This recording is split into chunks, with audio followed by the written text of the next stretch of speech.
Dios nos siga bendiciendo, hermanos.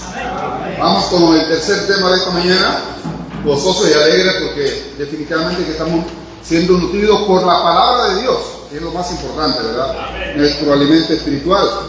Vamos a iniciar, hermanos, entonando una alabanza. Señor mi Dios, un himno que realmente demuestra lo grande que es nuestro Dios, pero también lo pequeño que somos nosotros. Vamos a entonar este himno.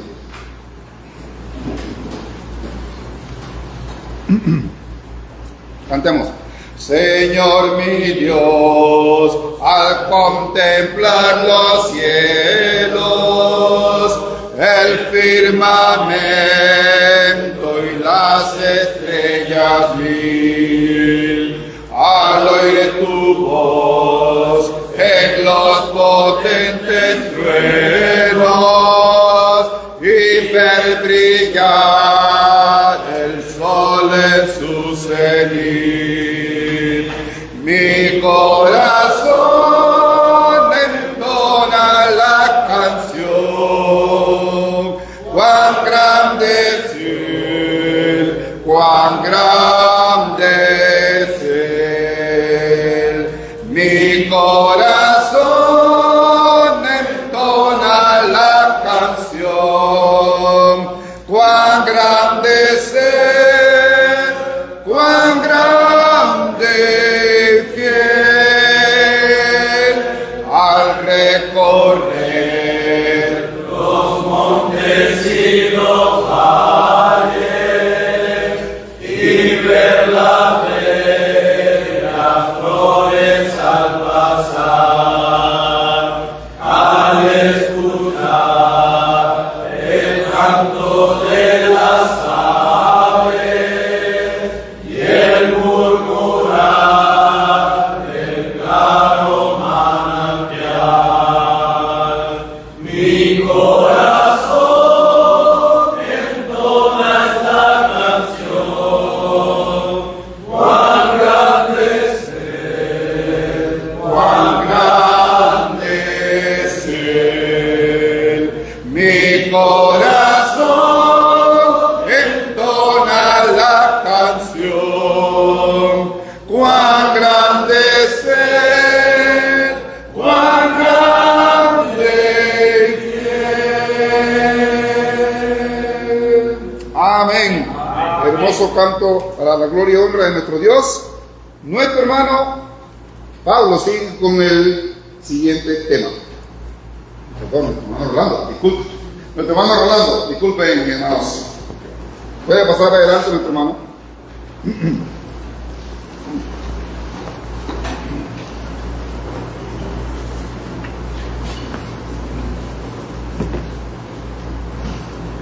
Buenos días nuevamente, varones de Dios. Pensé que algo habíamos hecho mal y habíamos sido descalificados. Pablo dice, el Pablo el apóstol. Aquí hay que decir Pablo el apóstol, porque después usted piensa que es Jordan. No vaya a ser que yo mismo venga a ser eliminado. Pero la manera de no ser eliminados, una de las maneras de no ser eliminados de este ministerio por Dios, es comprender nuestro lugar en el esquema de Dios. Qué hermoso himno, cuán grande es Él.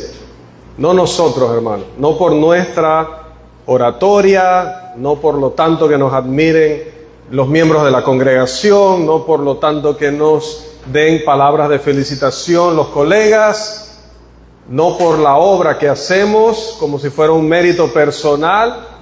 El grande es Él. Nosotros solo somos siervos, como lo dijo el hermano.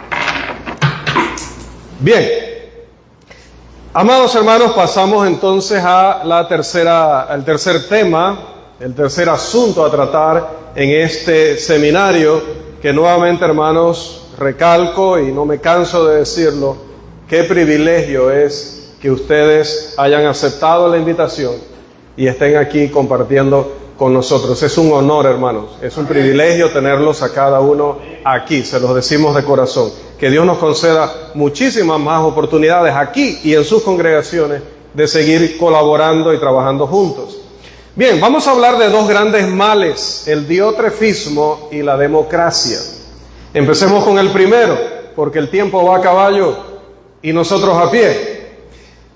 En la tercera carta del apóstol Juan, él menciona a dos hombres en particular, y dos hombres que no podrían ser más opuestos en la manera en que se describe a uno y al otro. El primero es Gallo, un hermano, un servidor de Dios que fue instruido por el mismo discípulo amado, el apóstol Juan, para ayudar, no solamente para presidir, para enseñar, para hacer este ministerio, este servicio del que hemos estado hablando, sino también que ese hombre estaba comisionado por el apóstol para ayudar a ciertos discípulos que eran misioneros, como les conocemos hoy, o predicadores que se trasladaban a ciertos lugares que los apóstoles les encomendaban. Pero en el caminar a ese destino asignado por los apóstoles, tenían que hacer sus escalas, como les llamamos hoy. Y el apóstol instruye a Gallo con las siguientes palabras. Estamos en tercera de Juan y vamos a los versículos 5 al 8. Amado, fielmente te conduces cuando prestas algún servicio a los hermanos, especialmente a los desconocidos, los cuales han dado ante la iglesia testimonio de tu amor, y harás bien en encaminarlos como es digno de su servicio a Dios, para que continúen su viaje, porque ellos salieron por amor del nombre de Él, sin aceptar nada de los gentiles. Nosotros pues debemos acoger a tales personas para que cooperemos con la verdad.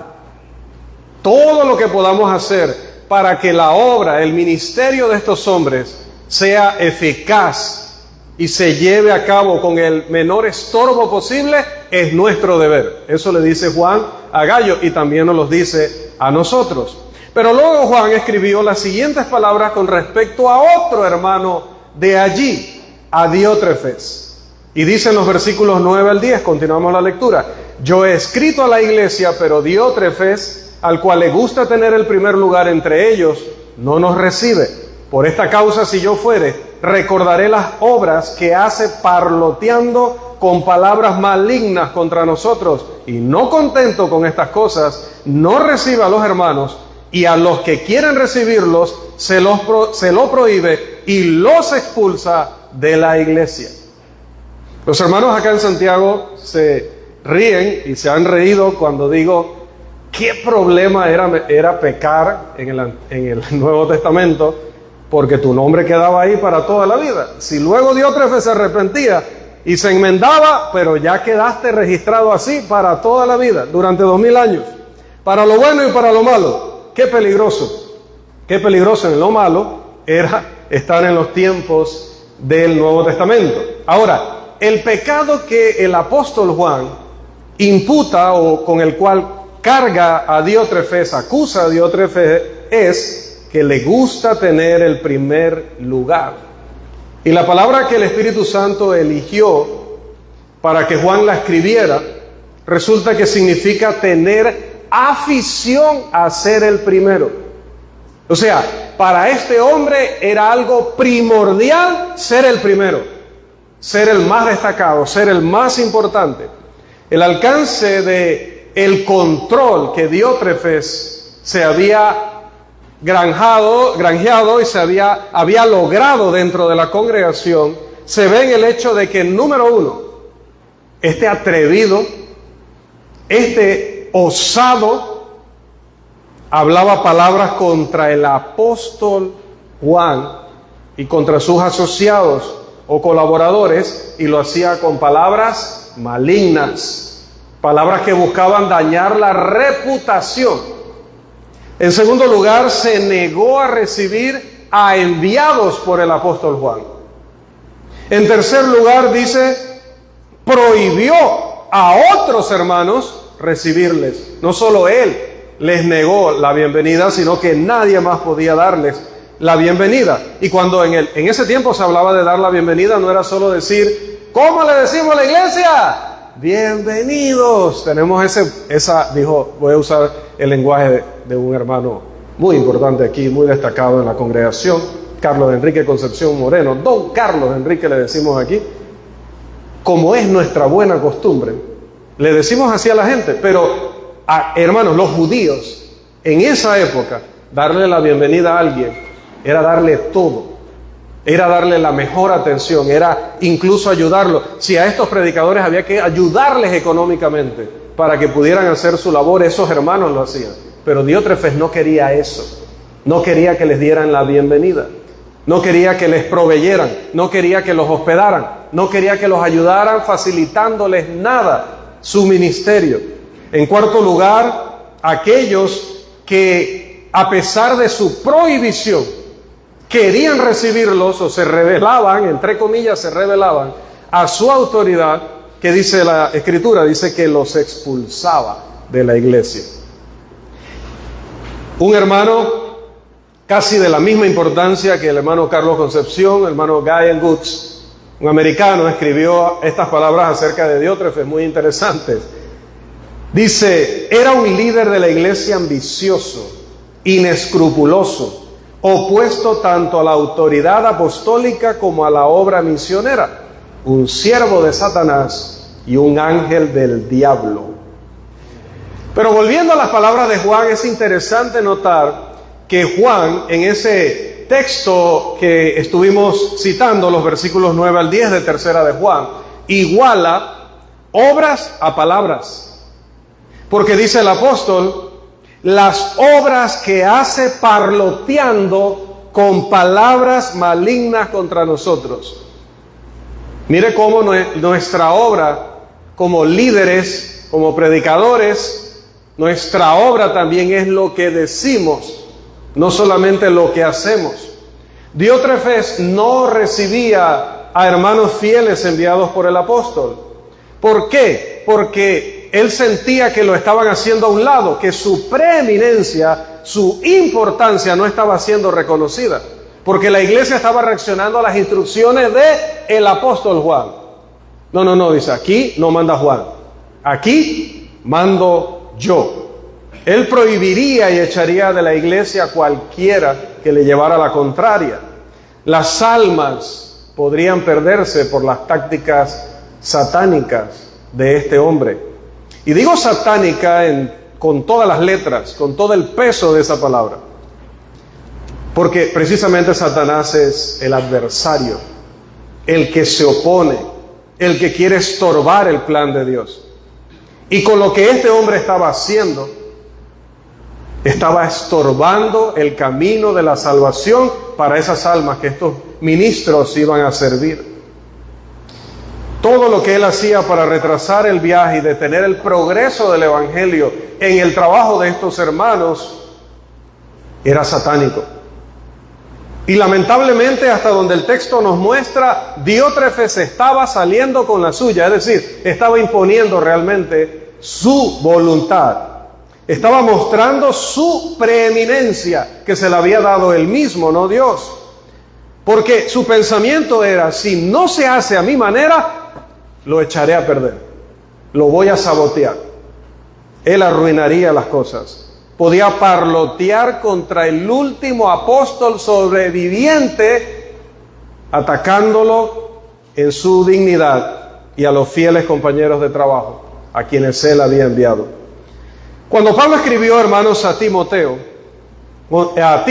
con respecto a las cualidades de un anciano, en el capítulo 1, versículo 7, una de las cosas que dijo es que no debe ser soberbio.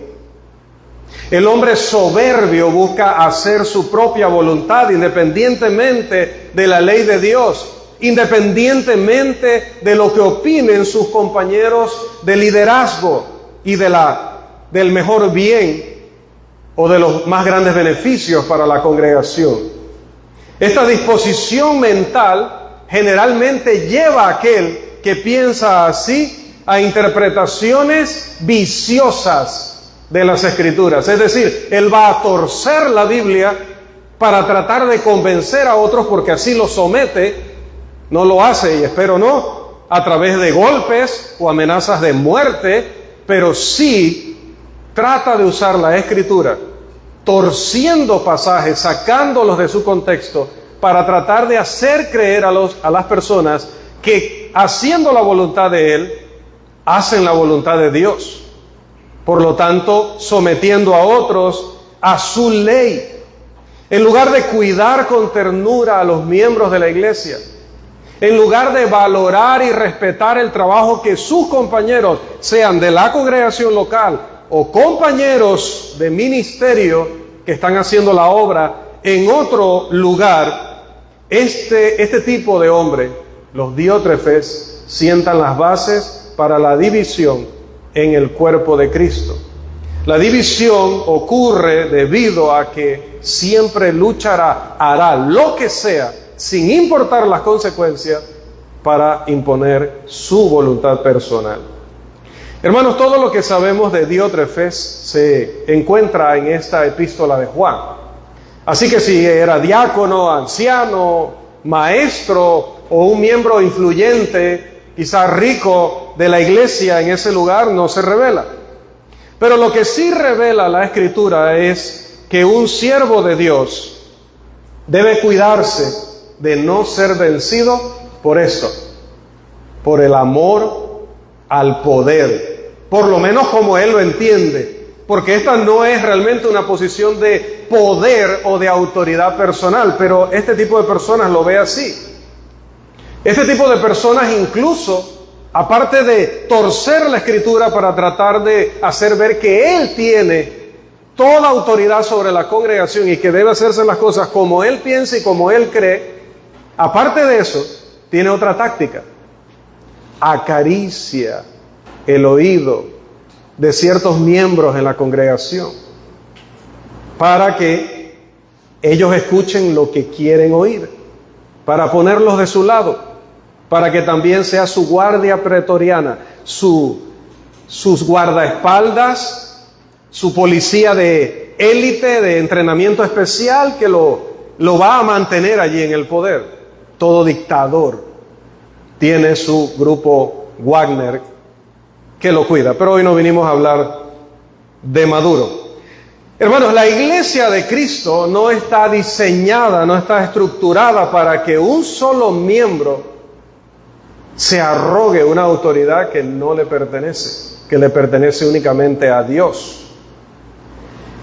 Y ni siquiera Dios en su plan ha diseñado a la iglesia para que un solo hombre tenga la supervisión de la obra. Se escucha muchos, lo repetimos mucho y se los digo, hermanos, con temor y temblor, yo que tan solo, como dijo Abraham, soy polvo y ceniza. No lo haga porque yo se lo digo, porque sea yo, quiero decir, sino analice el asunto. Así como a veces hemos orado, Señor, los hermanos que no han llegado, apresúrale sus pasos. Que si estuviéramos en el tiempo del Nuevo Testamento, del primer siglo sobre todo, quizás una voz nos diría, ¿y qué culpa tengo yo de que vengan tarde? Y número 2, ¿por qué me estás pidiendo que si vienen a 20 kilómetros por hora, yo haga que vengan a 80 kilómetros por hora? Apresúrale sus pasos.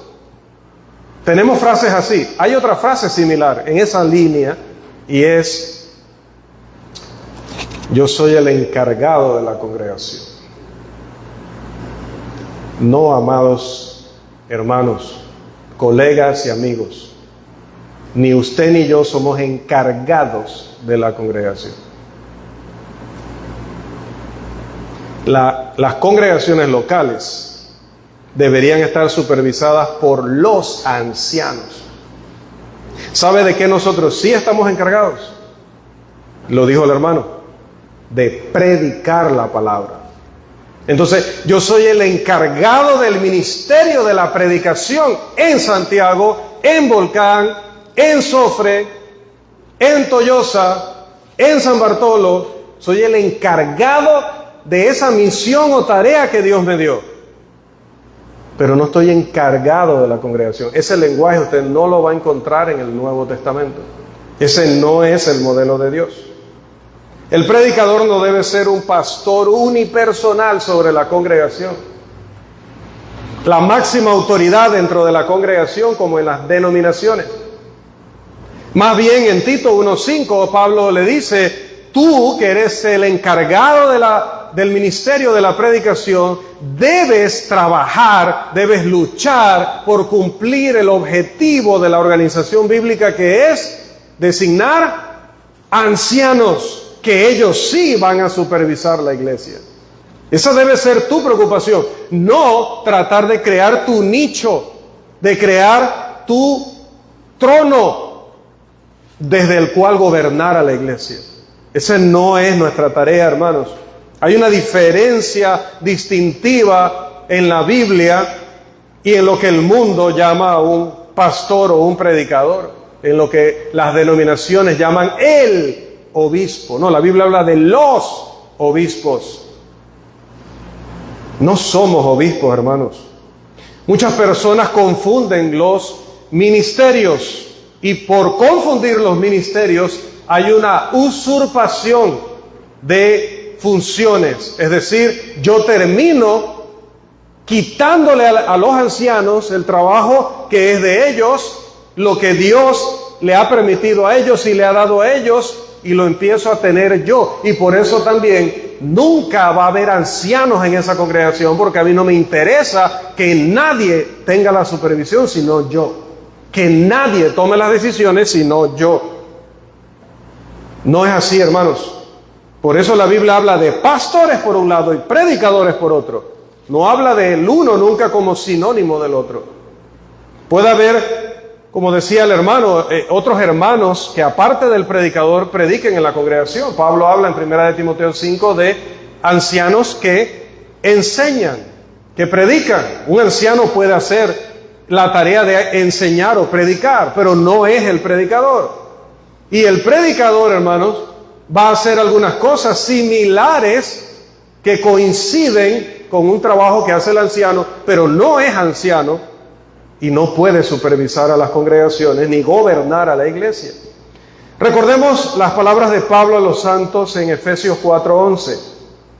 A la iglesia en Éfeso y a todos nosotros, dice el apóstol, y él mismo constituyó a unos apóstoles, a otros profetas, a otros evangelistas, a otros pastores y maestros. ¿Vio que no somos los mismos? No somos los pastores de la congregación. No somos los ancianos, los obispos de la congregación. A otros pastores, a otros predicadores. Pero si yo soy el que supervisa a la congregación y yo gobierno a la congregación, estoy cometiendo dos errores gravísimos en contra de la enseñanza bíblica. Primero, jamás, ni siquiera los ancianos pueden gobernar a la iglesia desde un solo hombre. Y no, ellos tienen que ser varios. Siempre se les menciona en pluralidad. Y número dos, el segundo error es que ni siquiera soy anciano, pero en la práctica los hermanos me ven a mí como que yo fuera el que gobierna la iglesia. No. Unos son evangelistas, dice Efesios 4:11, otros son pastores. Los evangelistas son ¿qué? Predicadores de la palabra de Dios. He visto ahora una práctica, no sé, respeto, cada congregación dará cuentas a Dios, pero ponen predicador Eduardo Mercado, porque es el que está en el púlpito. Y abajo, evangelistas. Entonces, fulano, sutano, mengano. Era lo que decía el hermano. En la práctica, todos predicamos. Es más, en la cena del Señor, proclamamos su muerte hasta que Él venga. Y la palabra para proclamar es la misma que para predicar. Así que en algún sentido, todos predicamos y todos enseñamos. En el canto nos enseñamos unos a otros. Pero el oficio de predicar y el oficio del evangelista es el mismo. El evangelista es el que predica el evangelio. ¿Y el que predica quién es? El predicador. ¿El que suelda quién es? El soldador. Y el que te da tu diagnóstico en el hospital es el médico. Y el que arregla el tema eléctrico es el electricista. El que predica es el predicador. Su trabajo es el de 2 Timoteo 4:2. Que prediques la palabra, que instes a tiempo y fuera de tiempo, que redargullas, que reprendas, que exhortes. En cambio, a los pastores u obispos u ancianos le dice en Hechos 20:28 que deben apacentar la grey de Dios que Él ha puesto bajo el cuidado de vosotros. Dios los ha puesto por obispos y el término significa supervisores. No es el mismo término que para predicador. Entonces, predicador, predica. cumple tu ministerio. No estés como Diótrefes, considerándote un obispo al estilo de aquella iglesia apóstata de los siglos posteriores a la muerte de los apóstoles. La iglesia de Cristo está compuesta por muchos miembros que tienen diferentes necesidades, pero también diferentes habilidades y capacidades. Primera de Corintios 12. Cada miembro en el cuerpo tiene una función que es única, que es diferente. Eso establece una variedad que es vital para que el cuerpo de Cristo funcione adecuadamente. Esto establece, hermanos, que ningún hombre, por talentoso o intelectual que se pueda creer o pueda ser, sea el indispensable, que va a abarcar todo lo que incluso no le corresponde. El liderazgo es una cuestión de influencia, influimos a las personas, pero si yo estoy haciéndolo conforme a mi voluntad, estableciendo mi parecer, en lugar de hacer la voluntad de Dios, en lugar de ocuparme de lo que sí es mi trabajo, voy a estar en un serio problema delante de Dios, porque entonces no estaré predicando, sino esto tercero. Seré alguien que está avanzando su propia agenda personal. La iglesia la veré como súbditos que solo me sirven como herramientas, como instrumentos para que se haga lo que yo quiero. Así no funciona el cuerpo, porque la cabeza del cuerpo es Cristo, no yo. Y la cabeza ha dicho que lo que debe haber en cada congregación local es un liderazgo, una pluralidad de hombres fieles que tampoco busquen llevar a cabo su agenda personal, sino la voluntad de Dios. Incluso en asuntos de conveniencia u opinión, deben tratar de aplicar siempre la opinión más sabia, el modo más conveniente de hacer las cosas para dar gloria y honra a Dios, para cumplir los propósitos de Dios. Porque, hermanos, en cuarto lugar, habrá un juicio severo, dice Santiago 3:1, severísimo, durísimo contra aquellos que hemos llegado al ministerio con motivos impuros. Dice, si alguno anhela obispado, buena obra desea, pero el obispo no debe ser soberbio. Ni siquiera los ancianos deben creer que la iglesia les pertenece, cuanto menos un predicador. Donde hay un espíritu de cooperación, de unidad, de respeto, de amor y de voluntad entre ese servidor que es el predicador, que está al mismo nivel, que tiene igualdad con los otros varones fieles delante de Dios, no es el jefe de los varones, no es el jefe de la iglesia. Cuando existe cooperación, unidad, respeto, amor y gobierna la verdad, en cada reunión, en cada actividad, en cada predicación, en cada enseñanza, allí va a crecer la iglesia y va a poder lograr grandes cosas. Que Dios bendiga grandemente a todas las iglesias representadas hoy aquí. Amén. Pero esa bendición va a llegar en la medida en que varones fieles entiendan su lugar. Grande es Él, no nosotros. El predicador puede caer fácilmente en la trampa del diablo al tratar de tener en la congregación un poder que Dios no le ha dado. Si el mismo Salvador, el todopoderoso Jesucristo, dijo, porque yo no he venido para ser servido, sino para servir. ¿Cómo nos atrevemos nosotros a tener a la iglesia como súbditos que hagan nuestra voluntad para nuestra agenda, lograr los objetivos de nuestra agenda personal? Como bien dijo el hermano, no hay trabajo más maravilloso que el que tenemos. El de predicar, el de proclamar, como dice Efesios 3:8, las inescrutables riquezas de Cristo. La predicación poderosa del evangelista, respaldada por varones fieles, amorosos, pero también valientes, es una combinación que el diablo pretende destruir. Podemos vencer porque mayor es el que está en nosotros que el que está en el mundo, dice 1 de Juan 4:4. Pero abandonemos cualquier agenda personal, porque ese no es el modelo bíblico. El diotrefismo fue señalado por el apóstol Juan, fue condenado por el Espíritu Santo, y cualquier rastro de él debe ser erradicado de las iglesias fieles del Señor. También, hermanos, tenemos que hablar de otro mal que hay en las congregaciones y que no está obviamente respaldado por Dios. Nunca ha sido doctrina de Cristo, nunca trabajaron así los apóstoles, pero de alguna manera esto se ha filtrado y se ha practicado sin preguntarnos, ¿es correcto? ¿Así lo quería Dios? Y es, hermanos, lo que hemos llamado en este seminario la democracia. Ahora, quiero hacer una salvedad. ¿Será al final democracia el término correcto? Porque no me quiero meter en política, a veces hago comentarios a riesgo de que ya no me inviten más, pero a veces hago comentarios sobre esos temas incidentales, pero ahí van, y es el siguiente. Seguramente, ¿dónde está Rafael Vergara? Aquí está Rafael Vergara.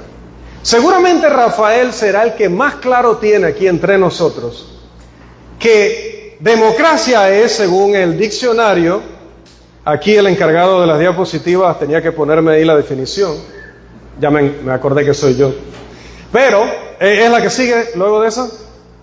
A ver, perdón, cierto.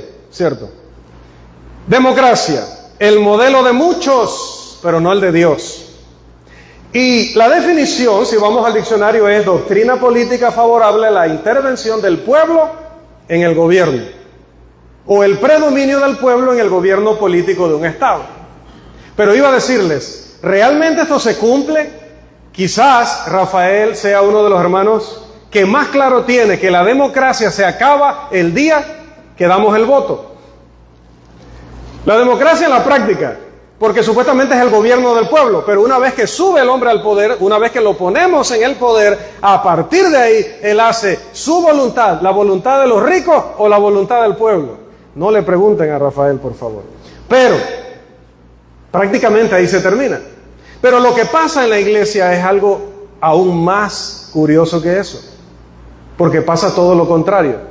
Se selecciona liderazgo por parte de votación de la mayoría y luego se gobierna en los asuntos de la iglesia todavía por la mayoría, donde incluso a veces el liderazgo vota, pero como es minoría, porque 3 o 4 familias hacen la mayoría, mire lo ridículo, hasta el llamado liderazgo, y el predicador que no quiere ser diótrefes, entonces se va al otro extremo, ahora es su seguidor.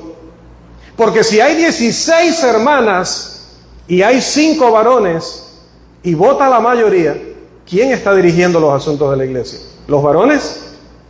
¿El predicador? Si hay 16 hermanas y ellas se ponen de acuerdo y votan contrario a lo que votan esos 5 varones, ¿qué termina sucediendo?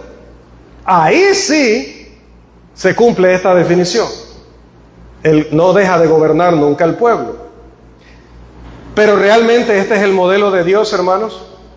Aunque el Nuevo Testamento fue redactado en griego y la democracia, si no se inventó, seguramente se desarrolló y glorificó en Grecia, a pesar de que el Nuevo Testamento fue escrito en griego, que los hermanos hablaban griego, que estaban inmersos en la cultura griega, jamás se utilizó en el Nuevo Testamento la palabra democracia para referirse a cómo se debe dirigir los asuntos de la iglesia. Jamás.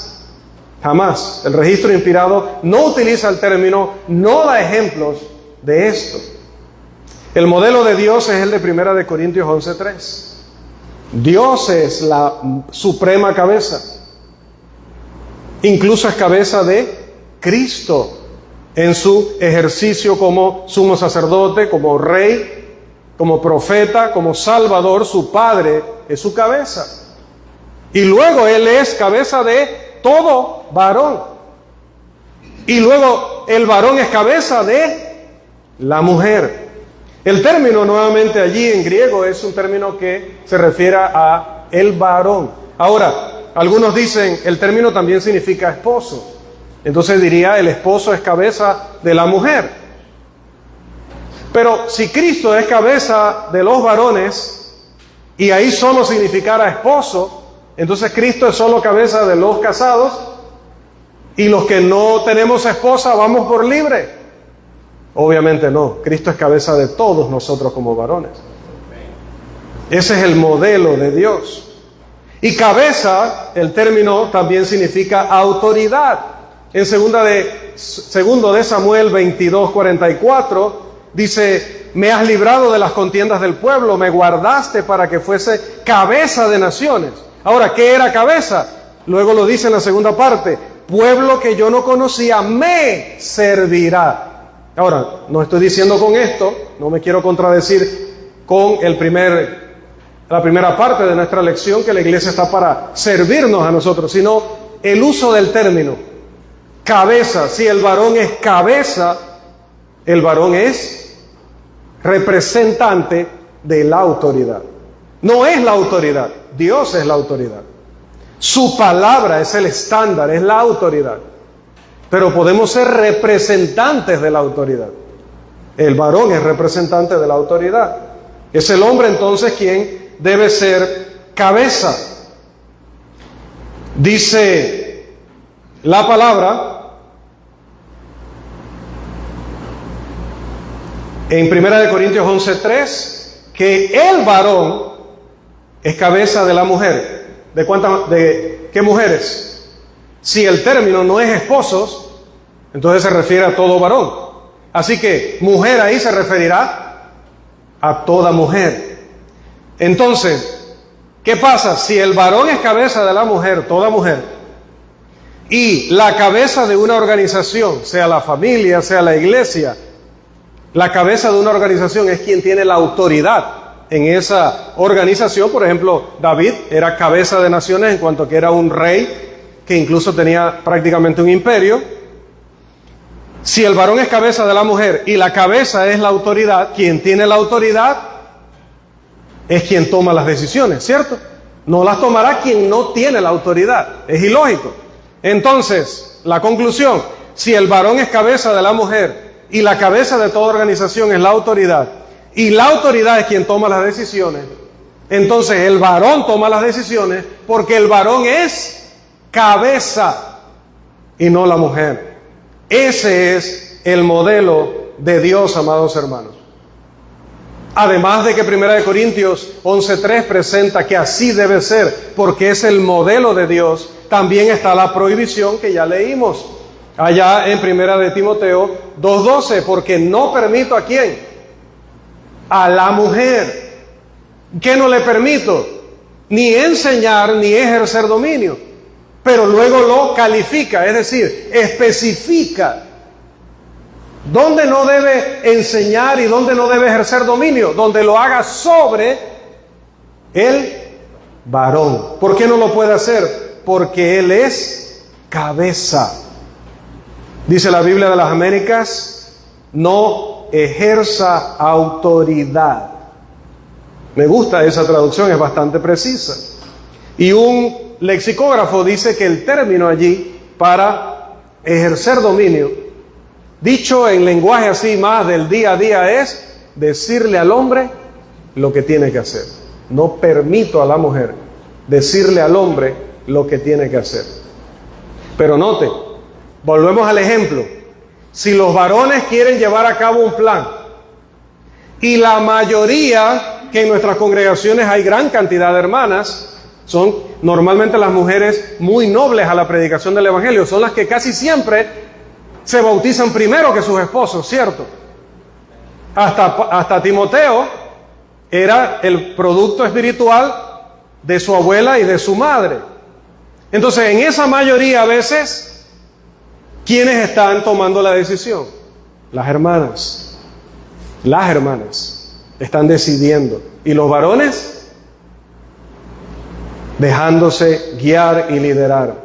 Los apóstoles prohibieron que la mujer ejerciera algún rol o tuviera una participación activa en los asuntos de la iglesia, una posición que conllevara decidir sobre la congregación, tener autoridad sobre el hombre. Así que la mujer cristiana no tiene permitido funcionar en ninguna capacidad que sabotee, que usurpe, que falte el respeto o pase por encima del varón. Y cuando la mayoría decide, eso pasa. Ahora, en los minutos que nos restan, va a haber quienes, y lo dijimos hace un momento, como los diótrefes, encuentren pasajes que supuestamente le dieron a entender que así se debían hacer las cosas.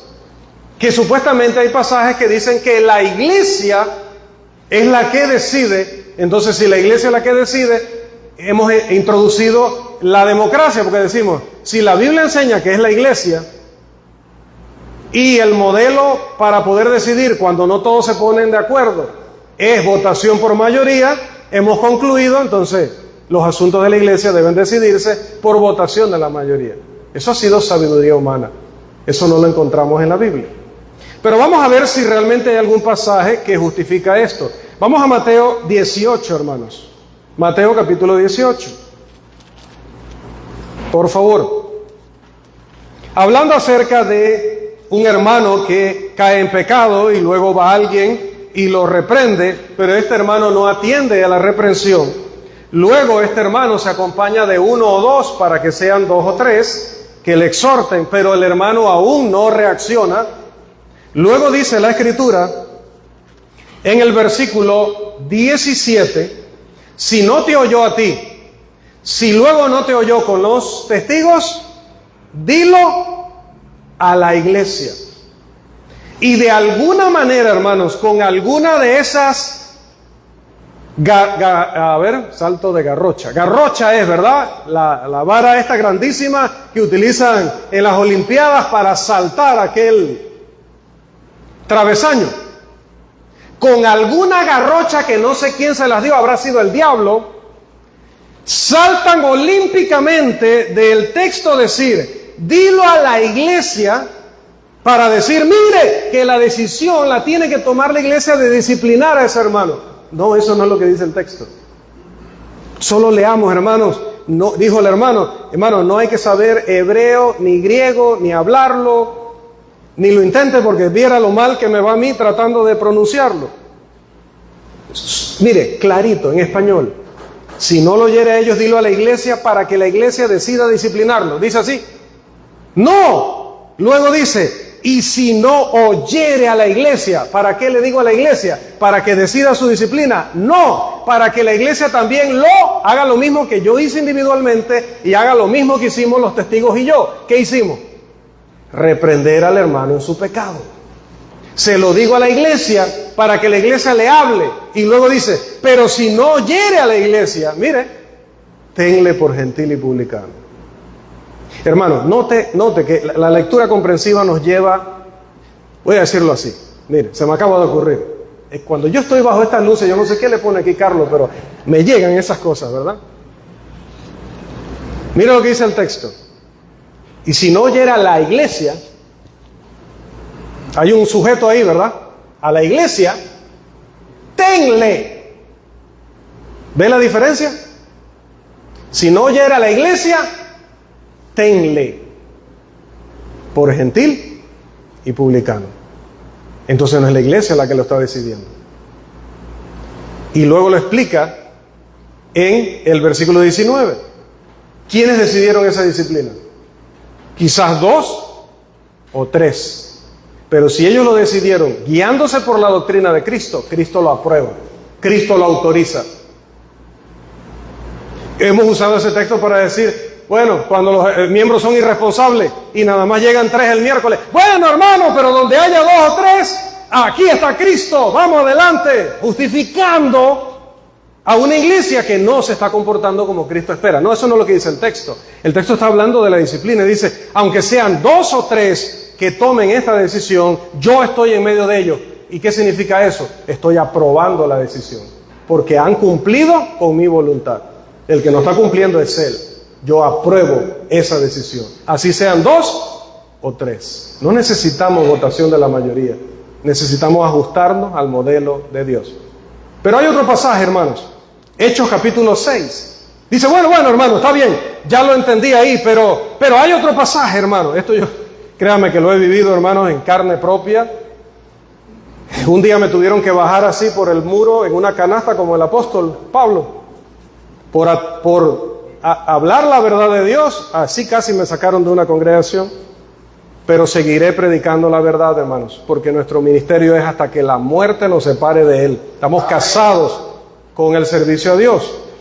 Hechos 6 dice, pero aquí la iglesia decidió, vamos a ver, es cierto, en aquellos días como creciera el número de los discípulos, hubo murmuración de los griegos. Aquí no son los griegos 100% griegos, sino judíos de habla griega, contra los hebreos, es decir, judíos de Judea, de que las viudas de aquellos eran desatendidas en la distribución diaria de los alimentos, ¿no?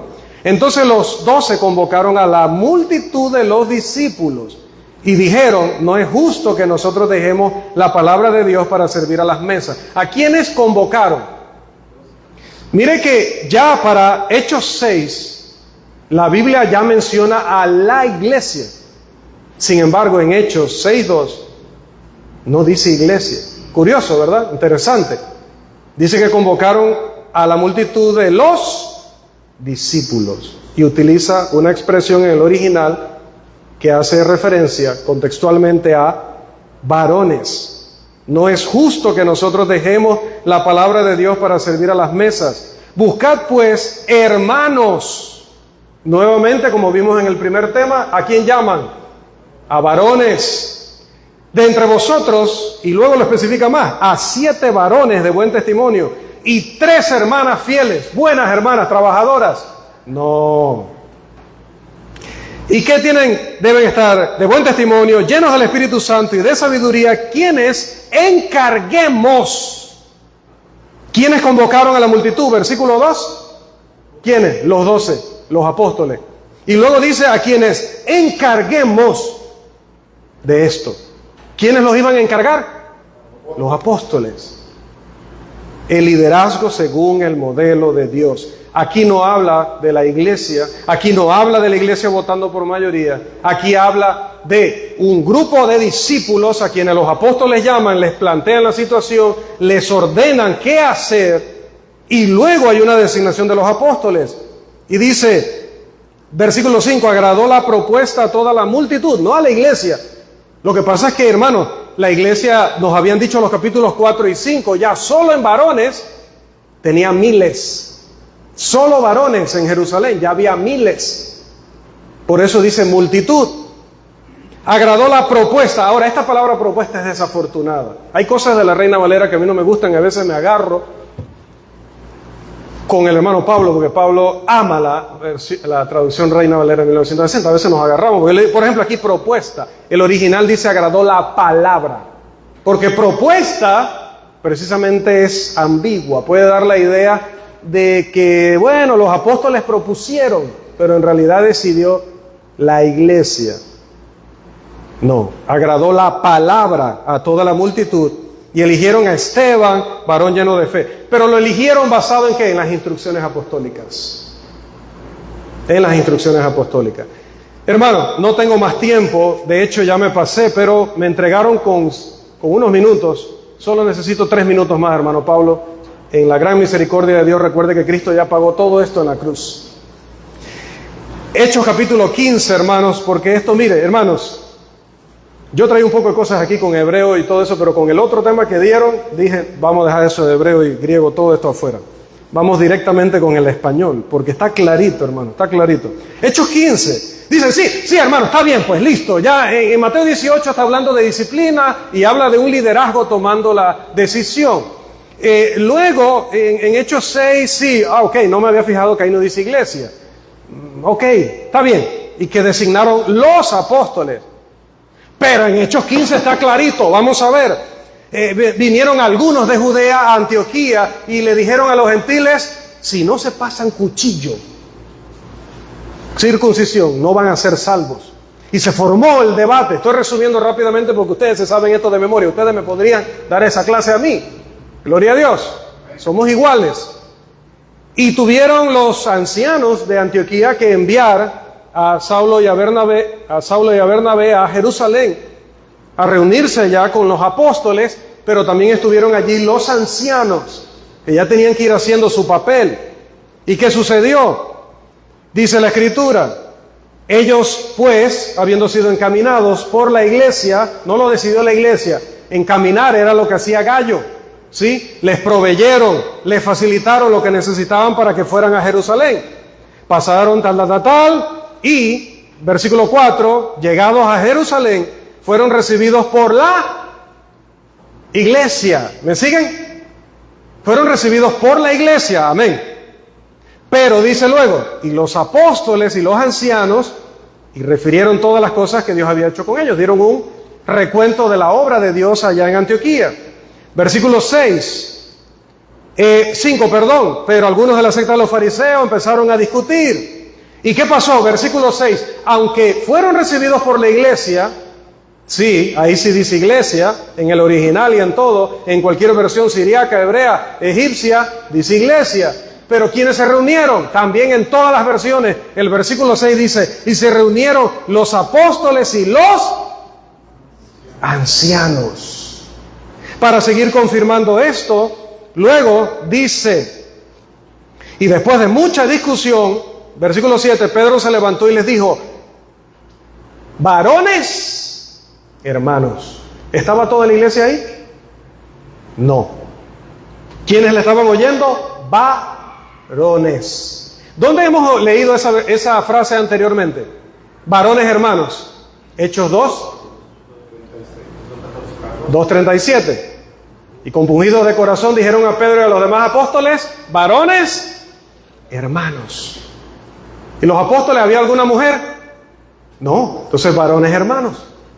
Si hubiera hombres y mujeres, diría hermanos, amados, como digo yo. No, pero dijeron varones, hermanos. Luego, hermanos, la multitud cayó y oyeron a Bernabé y a Pablo. Note que nuevamente dice multitud, pero multitud de varones. ¿Sí? Versículo 12. Y cuando ellos callaron, también participó Jacobo, o como lo conocemos nosotros, Santiago. ¿Y qué dijo? Varones, hermanos. Y luego, versículo 22. Entonces pareció bien a los apóstoles y a los ancianos con toda la iglesia. Ahora vuelve a mencionar iglesia. Porque cuando los que estaban reunidos, ¿quiénes? Versículo 6. Los apóstoles y los ancianos y los que vinieron de Antioquía. Cuando ellos discutieron el asunto y decidieron sobre el asunto, ¿qué hace la iglesia cuando los líderes tratan un asunto, discuten un asunto y deciden sobre el asunto? A partir de que se decidió, es el asunto de todos. Ahora lo vamos a apoyar, lo vamos a respaldar, nos vamos a sujetar. Esa es la labor de la iglesia. Entonces la iglesia le agradó, la iglesia apoyó, la iglesia se alegró de que quienes tenían que tomar la decisión se amarraron los pantalones, se arremangaron. Bueno, en ese tiempo no usaban pantalones. Se ciñeron los lomos y hicieron su trabajo, cumplieron con su llamado. Y varones hermanos, rápido, ya estoy terminando, perdón. Luego, cuando mandan la carta, dice, versículo 23, los apóstoles y los ancianos, y luego dice, y los hermanos. Otra vez me tengo que agarrar con mi amado amigo y colega. Porque la Biblia de las Américas, hermanos, si ustedes leen este pasaje, en la Biblia de las Américas no dice los hermanos, dice los ancianos hermanos. O sea, en el original dice los apóstoles y los hermanos que son ancianos. Para que no pensemos que la carta iba de parte de los apóstoles, de los ancianos y de la iglesia. No. De los apóstoles y de los ancianos que eran hermanos. Y finalmente, 16:4. Si yo estoy haciendo una interpretación errónea, 16:4 termina de aclarar el asunto. 16:4. Y al pasar por las ciudades les entregaban las ordenanzas que habían acordado ¿quiénes? Los apóstoles y los ancianos. Como se diría en un tribunal, no tengo nada más que añadir, su señoría.